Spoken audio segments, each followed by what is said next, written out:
السلام علیکم ورحمۃ اللہ۔ آج میں آپ کے سامنے حضرت ہود علیہ السلام کی قوم عاد کا تذکرہ کروں گی کہ قوم عاد کس طرح عیش پرست قوم تھی اور پھر اس پر کس طرح اللہ تعالیٰ کا عذاب آیا۔ حضرت نوح علیہ السلام کے زمانے میں جو سیلاب آیا تھا اس میں سب لوگ غرق ہو گئے تھے سوا ان لوگوں کے جو اللہ تعالیٰ پر ایمان لائے تھے۔ اللہ تعالیٰ نے ان تمام کو بچا لیا۔ جب سیلاب کا پانی اتر گیا اور زمین خشک ہو گئی تو ایمان والے یہ لوگ دنیا کے مختلف علاقوں میں جا کر آباد ہو گئے۔ ان میں سے کچھ لوگ عرب کے علاقے احقاف میں جا کر آباد ہوئے۔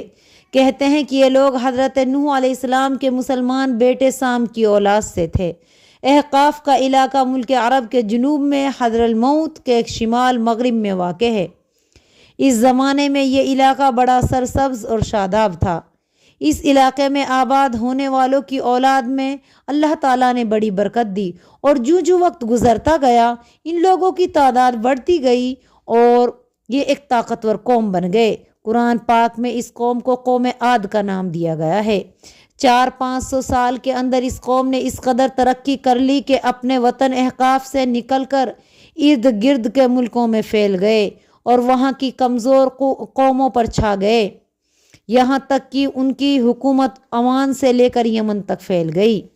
قوم عاد کے لوگ بڑے تندرست، توانا اور اتنے اونچے قد کاٹھی کے تھے کہ کوئی دوسری قوم ان کی برابری کا دعویٰ نہیں کر سکتی تھی۔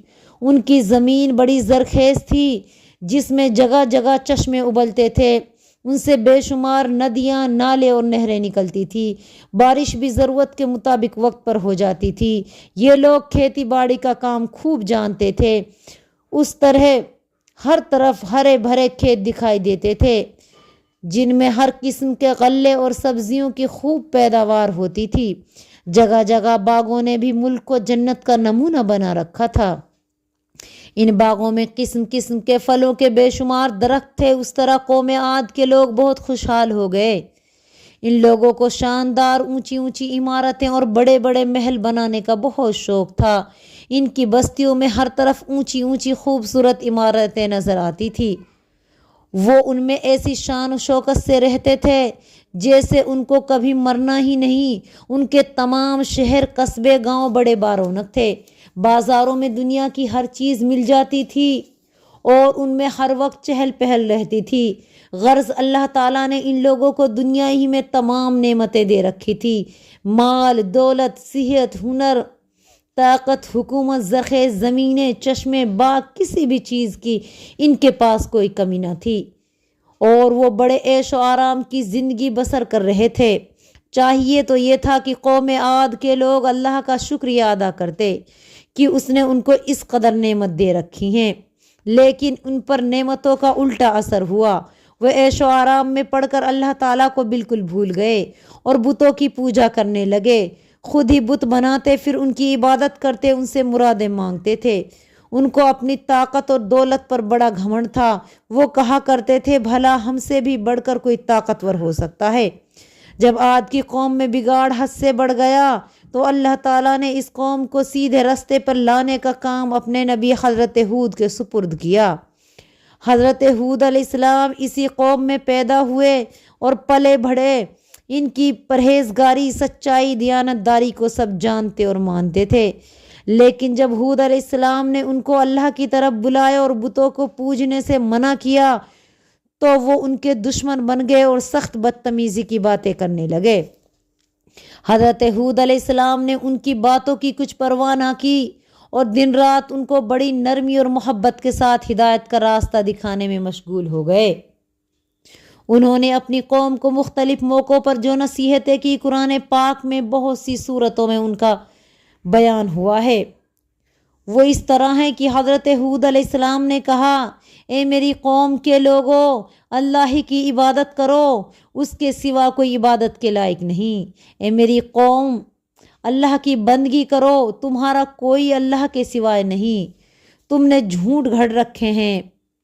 میری قوم کے لوگو، میں تم سے کوئی صلہ نہیں مانگتا، میرا اجر تو صرف اسی کے پاس ہے جس نے مجھے پیدا کیا، بھلا تم سمجھتے کیوں نہیں؟ اے میری قوم کے لوگو، اپنے اللہ سے بخشش مانگو، پھر اس کے سامنے توبہ کرو، وہ تم پر آسمان سے موسلادھار بارش برسائے گا اور تمہاری قوت کو اور بڑھائے گا۔ دیکھو مجرموں کی طرح منہ نہ پھیرو، کیا تم ڈرتے نہیں؟ میں تو تمہارے لیے امانت دار نبی ہوں، تم اللہ سے ڈرو، میرا کہا مانو، میں اس کے بدلے میں تم سے کچھ نہیں مانگتا، میرا اجر تو اللہ رب العالمین کے پاس ہے۔ حضرت ہود علیہ السلام کی یہ نصیحتیں سن کر قوم کے سرداروں نے جو کافر تھے کہا، تم تو ہمیں کم عقل نظر آتے ہو، ہم تمہیں جھوٹا سمجھتے ہیں۔ قوم کے دوسرے لوگوں نے حضرت ہود علیہ السلام کی دعوت کے جواب میں کہا، اے ہود، تم ہمارے پاس کوئی کھلی نشانی لے کر نہیں آئے اور ہم صرف تمہارے کہنے سے ان بتوں کو نہیں چھوڑ سکتے جنہیں ہم پوجتے ہیں، اور تم پر ہم ایمان نہیں لانے والے۔ ہم تو سمجھتے ہیں کہ تم پر ہمارے کسی معبود کی مار پڑ گئی ہے۔ حضرت ہود علیہ السلام نے ان لوگوں کی باتوں کے جواب میں فرمایا، میں اللہ کو گواہ بناتا ہوں اور تم بھی گواہ رہو کہ جن کو تم اللہ کے شریک بناتے ہو میں ان سے بیزار ہوں۔ تم سب کے سب مل کر میرے خلاف جو کرنا چاہتے ہو کر لو اور مجھے ذرا مہلت نہ دو۔ میرا بھروسہ اللہ پر ہے، وہ میرا رب بھی ہے اور میرا تمہارا بھی رب۔ بے شک میرا رب سیدھی راہ پر ہے اور تم منہ پھرے ہوئے ہو۔ مجھے جو پیغام دے کر تمہارے پاس بھیجا گیا ہے وہ تم کو پہنچا چکا ہوں۔ اب میرا رب تمہاری جگہ دوسری قوم کو اٹھائے گا اور تم اس کا کچھ نہ بگاڑ سکو گے۔ میرا رب تو ہر چیز کا نگہبان ہے۔ تمہارا کیا حال ہے کہ ہر اونچے مقام پر بے فائدہ ایک عالیشان عمارت بنا ڈالتے ہو اور بڑے بڑے محل بناتے ہو جیسے تمہیں اس دنیا میں ہمیشہ رہنا ہے۔ کمزوروں اور غریبوں کے لیے تمہارے دل میں کوئی رحم نہیں ہے، ان پر سخت ظلم ڈھاتے ہو۔ تم لوگ اللہ سے ڈرو اور میرا کہا مانو، ڈرو اس سے جس نے تمہیں جانور دیے، اولادیں دی، باغ دیے اور چشمے دیے۔ مجھے تمہارے بارے میں ایک بڑے دن کے عذاب کا ڈر ہے۔ قوم عاد بہت مغرور ہو گئی تھی، ان لوگوں نے حضرت ہود علیہ السلام کی ان باتوں کا کچھ اثر نہ ہوا اور انہوں نے تن کر جواب دیا، تم نصیحت کرو یا نہ کرو ہمارے لیے برابر ہے، یہ باتیں تو یوں ہی ہوتی چلی آئی ہیں، ہم پر کوئی عذاب نہیں آئے گا۔ کیا تم اس لیے ہمارے پاس آئے ہو کہ ہم اکیلے اللہ کے ہی کی عبادت کریں اور انہیں چھوڑ دیں جن کی عبادت ہمارے باپ دادا کرتے آئے ہیں؟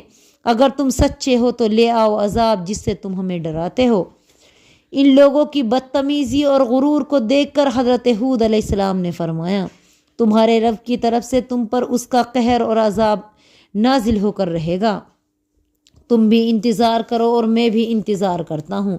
آخر وہ وقت آ گیا جو اللہ تعالیٰ نے قوم عاد کے کافروں کو سزا دینے کے لیے مقرر کیا تھا۔ پہلے تو عرصہ تک ملک میں بارش نہ ہوئی جس کی وجہ سے کھیت باغ سوکھنے لگے۔ پھر ایک دن اچانک لوگوں نے دیکھا کہ سیاہ بادل اٹھے جو ان کی بستیوں کی طرف بڑھ رہے ہیں۔ ان بادلوں کو دیکھ کے وہ لوگ بہت خوش ہوئے کہ خوب میاں برسے گا اور ان کی پریشانی دور ہو جائے گی، لیکن انہیں معلوم نہیں تھا کہ جن بادلوں کو دیکھ کر وہ خوش ہو رہے ہیں وہ بادل نہیں ہیں بلکہ ایک خوفناک آندھی ہے۔ دراصل آندھی کی شکل میں یہ اللہ تعالیٰ کا وہی عذاب تھا جس کے لیے عاد کے لوگ جلدی مچا رہے تھے۔ حضرت ہود علیہ السلام سے کہا کرتے تھے کہ لے آؤ وہ عذاب جس کی تم ہمیں دھمکی دیتے ہو۔ تھوڑی ہی دیر میں اس خوفناک آندھی نے عاد کی سب بستیوں کو اپنی لپیٹ میں لے لیا اور جس طرف سے وہ گزری ہر چیز کو تباہ و برباد کر دیا۔ اللہ نے یہ قہر کی آندھی 8 دن اور 7 راتیں برابر چلائی رکھی۔ اس نے حضرت ہود علیہ السلام اور ان پر ایمان لانے والے چند نیک لوگوں کے سوائے کسی کو زندہ نہ چھوڑا، اور کافروں کے بنائے ہوئے عالیشان محل، قلعے، مکانوں اور بت خانوں وغیرہ ہر چیز کو تہس نہس کر ڈالا۔ بڑے بڑے تناور درخت جڑوں سے اکھڑ کر کہیں کے کہیں جا گرے۔ عاد کے تمام کافر جن کو اپنی طاقت پر بڑا گھمنڈ تھا آندھی کے سامنے تنکے بن گئے اور مر کر ایسے گرے جیسے کھجور کے بے جان اور کھوکھلے تنے۔ حضرت ہود علیہ السلام تو اللہ کے حکم سے اپنے ساتھیوں کو لے کر عذاب آنے سے پہلے ہی ان بستیوں سے نکل گئے۔ ان کے جانے کے بعد عاد کی یہ تمام بستیاں اس طرح تباہ و برباد ہو گئی کہ آج ان کی جگہ وہاں ہزاروں میل تک پھیلا ہوا ایسا خوفناک ریگستان ہے جس کے اندر جانے کو کسی کی جرأت نہیں ہوتی۔ اس کا نام صحرائے ایقاف ہے۔ اس ریگستان میں نہ کہیں سبزہ ہے اور نہ کہیں پانی۔ اس میں اکثر تیز زہریلی ہوائیں چلتی رہتی ہیں۔